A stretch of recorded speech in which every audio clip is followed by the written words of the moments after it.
Saudara, dibukanya kotak Pandora, kasus pembunuhan Yosua oleh Richard Eliezer membuat semua skenario Verdi Sambo terbongkar hingga akhirnya berantakan. Dan hari ini Verdi Sambo duduk di kursi saksi. Pertanyaannya, apakah di kursi saksi ini Sambo berkata jujur atau justru masih membangun skenario untuk menambal kegagalan sebelumnya? Di kursi saksi Pengadilan Negeri Jakarta Selatan, Verdi Sambo membeberkan kronologi dan alasan mengapa pembunuhan Yosua ini terjadi, yakni dipicu karena Yosua melecehkan sang istri Putri Chandrawati saat di Magelang. Tapi setelah sidang demi sidang berlalu dan banyak keterangan saksi dihadirkan, pertanyaannya, apakah benar ada pelecehan di Magelang? Kalau kita mengingat lagi saudara, tak ada saksi yang melihat peristiwa itu, baik Kuat, Ricky, Eliezer atau Susi. Selain itu dari keterangan Ricky Rizal, pasca keributan di Magelang, Putri masih sempat bertemu dengan Yosua dan berbincang di kamar.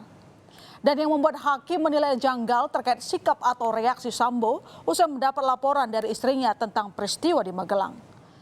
Pasalnya, meski merasa khawatir, Sambo nyatanya malah pergi untuk main bulu tangkis. Saya tidak pernah mendengar istri saya mengeluh atau bercerita sampai nangis itu. Dan saudara agak khawatir. Khawatir. Tapi pada saat yang sama saudara main bulu tangkis bisa. Karena saya tidak berpikir akan sefatal ini kejadian. Bukan, maksud saya ini bertolak belakang. Saya hanya mempersiapkan dulu yang mulia, karena diberitahunya pas sidang kode etik itu siang harinya. Karena memang malam itu memang biasanya rutin untuk kegiatan bulu tangkis. Hakim sepertinya mengendus ada narasi yang tengah dibangun Verdi Sambo jika pembunuhan Yosua dilakukan secara spontan.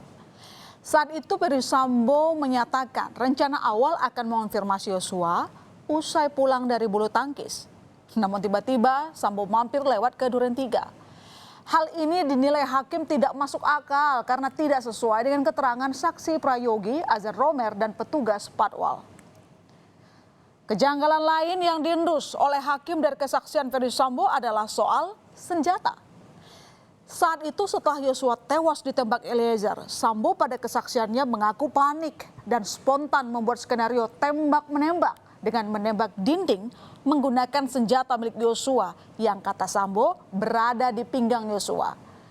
Tetapi hakim menilai keterangan ini janggal sebab senjata Yosua yang dipakai Verdi Sambo sudah disita sebelumnya oleh terdakwa Ricky Rizal. Melihat bahwa ini harus ada bekas tembakan dari Yosua. Kemudian saya mengambillah tangan Yosua. Kemudian menggenggam senjata milik Yosua dan menembakkan ke lemari sebelah atas. Senjata Joshua itu sudah diamankan, baik yang Steyr maupun yang HS.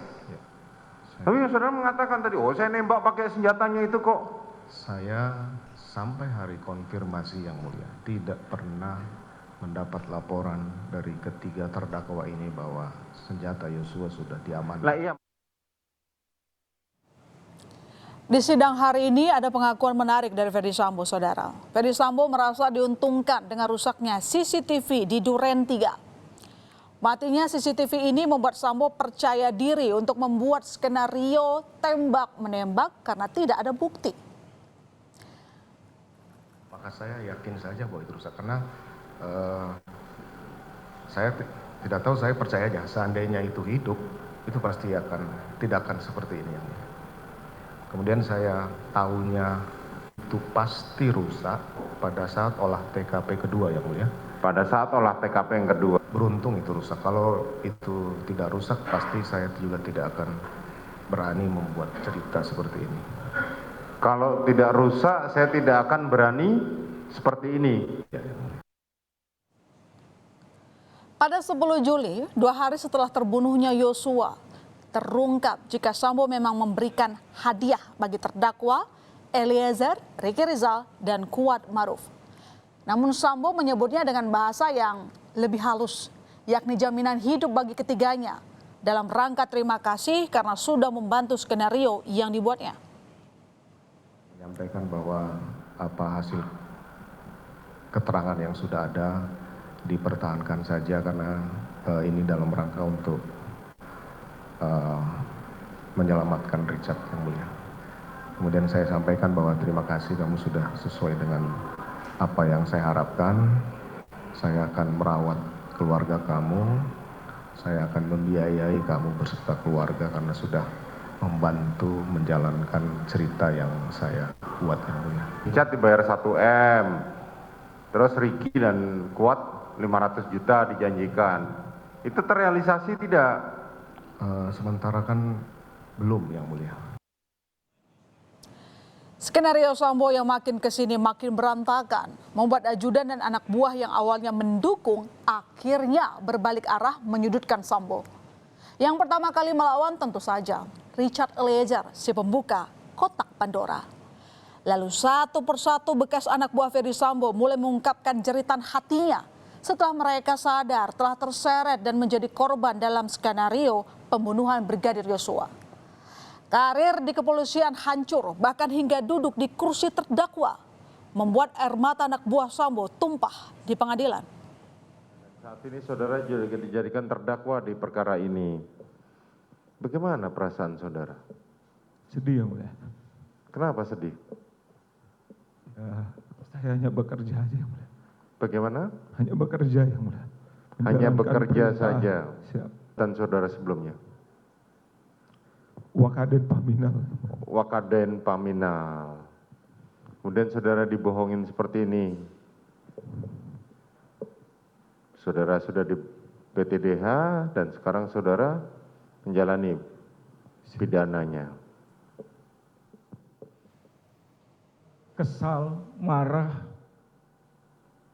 Jenderal kok bohong. Susah nyari jenderal. Keluarga kami malu. Kami paranoid nonton TV, media sosial.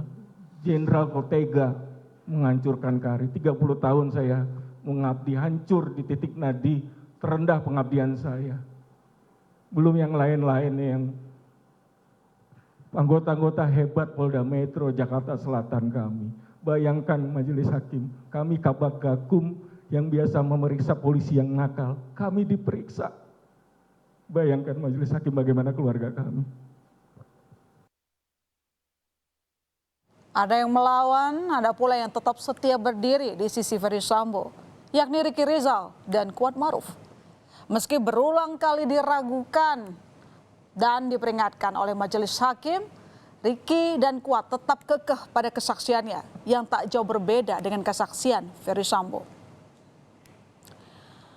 Ada pepatah yang tepat menggambarkan hancurnya skenario Sambo ini. Sepintar-pintarnya bangkai ditutupi, bau busuknya tetap tercium juga.